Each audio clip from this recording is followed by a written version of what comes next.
Jerusalem 21 Juni tahun 2022 balistik segil milik Iran menghantam beberapa titik penting di wilayah Israel dini hari tadi. Serangan ini terjadi secara mendadak dan berhasil menembus sistem pertahanan udara Israel yang selama ini diklaim sebagai salah satu yang terkuat di dunia. Puluhan ledakan terdengar di wilayah selatan hingga pusat kota Tel Aviv. Pihak militer Israel awalnya menyatakan bahwa Iron Dome dan Arrow telah diaktifkan. Namun data di lapangan menunjukkan kebalikannya. Iron Dome-nya aktif, tapi kayak aktif nonton doang, kata seorang warga yang menyaksikan rudal melintas, tanpa satupun dicegat. Ledakan menghancurkan sejumlah fasilitas strategis termasuk pangkalan militer, jaringan komunikasi, dan pembangkit listrik. Korban jiwa dilaporkan mencapai ratusan. Rumah sakit penuh, sementara pasukan pertahanan sipil terlihat kewalahan. Beberapa warga bahkan menyebut situasinya lebih kacau daripada antrean konser di Tel Aviv. Bedanya, kali ini tiketnya rudal, bukan festival. Perdana Menteri Israel Benjamin Netanyahu langsung menggelar konferensi pers darurat. Ia menyatakan bahwa negara dalam keadaan nasional dan meminta dukungan dari dunia internasional. Namun respons dunia, khususnya Amerika Serikat, tidak seperti yang diharapkan. Gedung Putih hanya mengeluarkan pernyataan prihatin dan menyarankan, jangan dibalas dulu, nanti ribet. Beberapa sumber menyebut bahwa ISIS khawatir intervensi langsung akan memicu Perang Dunia III. Netanyahu yang biasanya lantang, kali ini terdengar seperti operator telepon yang baru ditinggal shift. Panik bingung, dan sinyalnya hilang. Di media sosial, warganet internasional ramai-ramai membuat meme tentang kegagalan sistem pertahanan Israel. Bahkan tagar, rudal lewat aja jadi trending. Belum ada balasan resmi dari Israel terhadap Iran, tetapi militer dilaporkan sedang dalam tahap konsolidasi. Namun dengan kerusakan yang masif dan moral pasukan yang terguncang, banyak yang bertanya-tanya, Israel siap menyerang balik?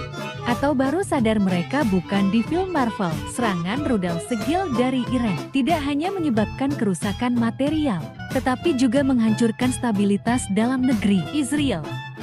Laporan resmi menyebut lebih dari separuh wilayah Israel mengalami kehancuran signifikan.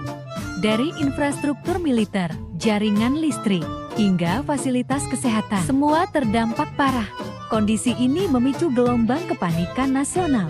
Hingga sore ini, tercatat lebih dari 400 bangunan publik rusak berat dan 120 instalasi militer lumpuh total. Salah satu markas pertahanan bahkan hilang dari radar, bukan karena disembunyikan, tapi karena sekarang sudah jadi kawah. Kementerian Dalam Negeri menyebut situasi darurat ini sebagai tantangan terbesar sejak berdirinya negara. Sementara warga menyebutnya bencana paling konyol dalam sejarah keamanan Israel. Di beberapa kota besar seperti Haifa dan Beersheba, terjadi aksi penjarahan dan bentrok antar warga yang berebut suplai makanan dan air bersih. Pasukan keamanan terlihat kelelahan dan tidak terkoordinasi. Bahkan ada satu unit polisi yang dilaporkan salah arah saat patroli dan malah menjaga pom bensin kosong selama 6 jam. Pemerintah menerbitkan kebijakan lockdown darurat, namun tanpa dukungan logistik yang memadai. Banyak warga yang justru memilih keluar rumah untuk mencari tempat aman karena tempat pengungsian penuh dan kekurangan pasokan. Seorang warga Tel Aviv berkata, "Kami disuruh diam di rumah, padahal rumah saya sekarang atapnya sudah pindah ke Lebanon." Lembaga penyiaran nasional mengalami gangguan siaran dan informasi resmi sulit diakses. Hoax serta informasi simpang siur menyebar di media sosial. Kondisi ini mendorong rakyat percaya pada suara WhatsApp lebih dari pernyataan resmi Netanyahu. Sementara itu, jaringan transportasi nasional lumpuh. Bandara Ben Gurion ditutup total dan sejumlah pesawat dievakuasi ke Siprus. Kereta api berhenti beroperasi dan jalan tol utama dipenuhi kendaraan yang ditinggalkan pengemudinya. Tampaknya, satu-satunya hal yang masih berjalan lancar di Israel ini hanyalah kabar buruk. Di dalam tubuh militer sendiri mulai muncul suara ketidakpuasan. Beberapa mantan jenderal mengecam strategi pertahanan yang dinilai terlalu percaya diri dan terlalu banyak PowerPoint. Mereka menyatakan sudah memperingatkan risiko serangan ini sejak lama. Tapi seperti biasa, yang dibaca hanya slide pembukaan dan ditutup dengan tepuk tangan palsu. Oposisi politik memanfaatkan momen ini untuk menyerang Netanyahu. Mereka menuduh pemerintahan saat ini telah gagal total dalam menjaga keamanan nasional dan meremehkan ancaman nyata dari Iran. Israel selama ini sibuk membangun tembok, tapi lupa bahwa rudal itu tidak pakai tangga, ujar salah satu anggota parlemen oposisi. Kondisi ini membuat kepercayaan publik terhadap pemerintah anjlok tajam. Survei darurat yang dilakukan oleh lembaga lokal menunjukkan lebih dari 65% rakyat Israel menganggap pemimpin mereka tidak siap, tidak becus, dan terlalu sering menyalahkan pihak lain. Di tengah kehancuran yang melanda, Perdana Menteri Israel Benjamin Netanyahu dilaporkan dalam kondisi tertekan, berat, dan panik.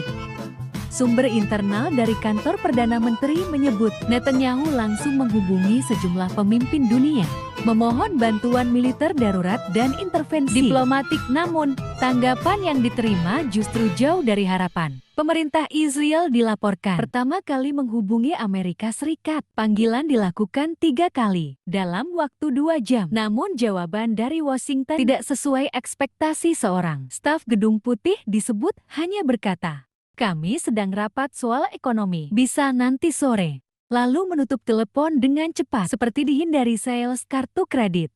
Sementara itu, kontak ke Prancis, Jerman, dan Inggris juga tidak membuahkan hasil. Mayoritas negara memilih untuk tidak mencampuri konflik, khawatir akan memicu eskalasi besar dengan Iran.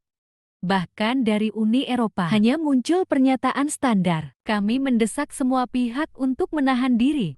Sebuah kalimat yang juga digunakan saat ada keributan di stadion bola, bukan ketika negara sedang dihantam rudal. Netanyahu disebut semakin frustrasi ketika menyadari bahwa sekutu yang selama ini dibanggakan justru bersikap dingin.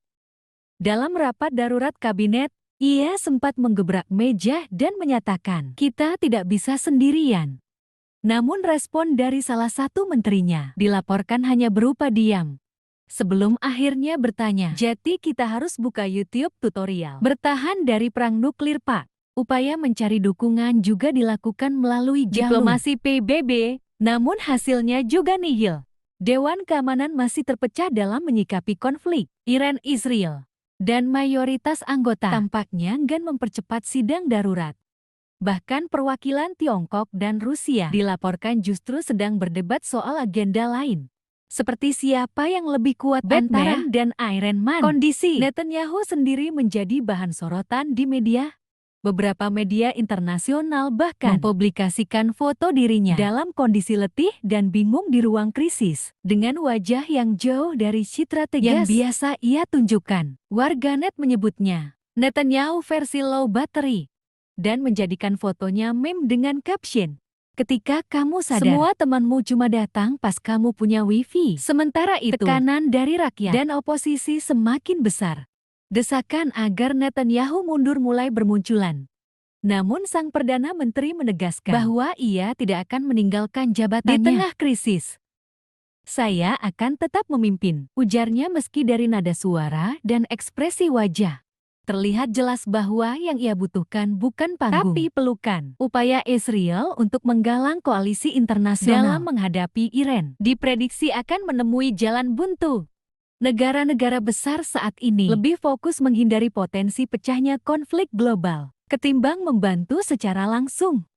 Bahkan salah satu diplomat asing dikabarkan berkata, "Kami dukung Israel sepenuhnya selama dari jauh dan tanpa biaya." Pemerintah Amerika Serikat secara resmi menyatakan tidak akan terlibat secara langsung dalam konflik Iran-Israel. Pernyataan tersebut disampaikan oleh juru Gedung bicara Putih dalam konferensi pers pagi ini, menegaskan bahwa US memilih jalur diplomatik dan tidak akan mengirim pasukan maupun dukungan militer untuk Israel. Keputusan ini mengejutkan banyak pihak, terutama di Israel, yang selama ini mengandalkan Washington sebagai sekutu utama. Ini adalah konflik regional yang sangat kompleks dan berpotensi memicu eskalasi global. Kami tidak ingin mengambil langkah yang bisa membuka jalan menuju perang dunia ketiga, ujar juru bicara Gedung Putih. Dengan kata lain, selamat berjuang, kami akan nonton dari balkon sambil makan popcorn. Netanyahu, yang selama ini menjadikan hubungan dengan Arinisa sebagai pilar utama kebijakan luar negerinya, tampaknya terpukul dengan pernyataan tersebut. Sumber di internal kabinet menyebut bahwa Israel sempat berteriak, "Mereka janji akan bantu kita." Namun seperti cinta jarak jauh, janji itu ternyata cuma berlaku selama tidak ada yang terlibat. Media di Israel menanggapi keputusan ini dengan kritik tajam. Beberapa menyebutnya sebagai bentuk pengkhianatan terhadap aliansi strategis, sementara lainnya menyebut bahwa keputusan sepenuhnya realistis. AS bukan meninggalkan Israel. Mereka cuma ingat bahwa punya utang luar negeri dan perang baru. Bukan ide bagus saat bunga pinjaman kayak roller coaster, tulis seorang komentator politik. Dari sisi internasional, sikap Ares ini justru mendapat pujian dari beberapa negara yang selama ini khawatir bahwa keterlibatan Washington akan mempercepat eskalasi menjadi konflik global. Di Eropa, banyak negara menyambut baik langkah Assad yang dinilai menahan diri dan menghindari kegilaan kolektif. Tapi warga Israel menyebut ini sebagai menahan diri sambil ngumpet di belakang meja. Iran sendiri belum merespon secara resmi keputusan Israel, namun media pemerintah Iran dengan cepat memanfaatkan momen ini sebagai propaganda kemenangan moral. Salah satu presenter TV Iran bahkan berkata, ternyata Israel bukan cuma sendirian, tapi juga ditinggalin. Kondisi di Israel pun makin tidak stabil. Dengan tidak adanya bantuan militer asing, seluruh beban pertahanan kini berada di tangan internal. Pasukan cadangan diperintahkan untuk siaga penuh. Namun krisis logistik dan kerusakan infrastruktur membuat mobilisasi menjadi lambat. Seorang analis militer mengatakan, Israel saat ini seperti pemain bola tanpa sepatu, tanpa wasit, dan gawangnya sudah dibakar. Oposisi dalam negeri menyerukan pembentukan pemerintahan darurat nasional. Namun Netanyahu menolak, bersikeras bahwa pemerintahan saat ini masih mampu mengatasi situasi. Sayangnya pernyataan itu dibacakan di tengah suara ledakan baru di latar belakang.